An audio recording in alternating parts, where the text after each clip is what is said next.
नमस्कार, मैं हूं आपके साथ नम्रता।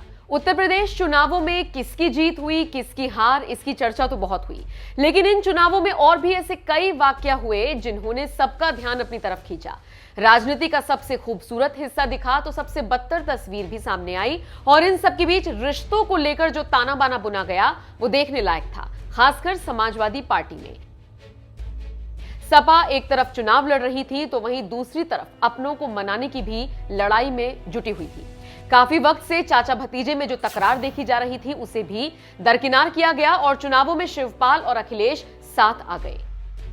चुनावों में चाचा भतीजे के बीच खत्म हुई तकरार की खूब चर्चा हुई, होनी भी थी। अलग पार्टी बना चुके शिवपाल ने सब कुछ भुलाकर भतीजे का साथ देने का फैसला जो किया था, लेकिन बदले में उनके साथ क्या हुआ, इसका दर्द कई बार शिवपाल बयां कर चुके हैं। कुछ वक्त पहले सीटों को लेकर उनका बयान सामने आया था, और अब जब चुनाव खत्म हो गए हैं तो एक बार फिर उनका दर्द छलक उठा है। इस बार उन्होंने रामायण के किरदारों का जिक्र करते हुए अपनी बात रखी और अखिलेश पर जमकर निशाना साधा।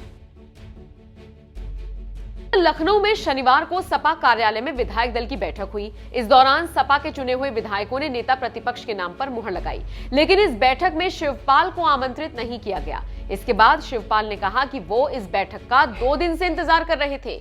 अपनी नाराजगी जाहिर करते हुए इटावा में भागवत कथा में शामिल हुए शिवपाल ने कहा, भगवान राम का राज तिलक होने वाला था, लेकिन उनको वनवास जाना पड़ा। इतना ही नहीं, हनुमान जी की भूमिका भी बेहद महत्वपूर्ण थी, क्योंकि अगर वो नहीं होते तो राम युद्ध नहीं जीत पाते। ये भी याद रखें कि हनुमान ही थे जिन्होंने लक्ष्मण की जान बचाई।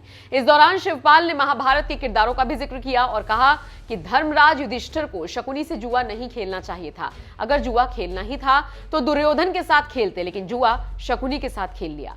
अब यह भी सच है कि वो शकुनी ही थे जिन्होंने महाभारत करा दी थी। देखा जाए तो शिवपाल को विधायक दल की बैठक में ना बुलाना अखिलेश पर सवाल तो उठाता ही है, साथ ही साथ मुलायम सिंह यादव का इस पर क्या रिएक्शन रहा होगा, यह भी बड़ा सवाल है।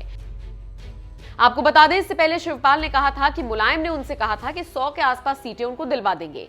हालांकि अखिलेश ने जो सीट बंटवारा किया उसमें उनके हाथ ज्यादा कुछ नहीं लगा। आपको बता दें, सपा के चुनाव चिन्ह पर जसवंत नगर सीट से चुनाव लड़ने वाले शिवपाल ने अपनी साख बचाते हुए जीत दर्ज की है। बहरहाल शिवपाल के साथ हुए इस विश्वासघात पर आपका क्या कहना है, कमेंट करके अपनी राय हमें जरूर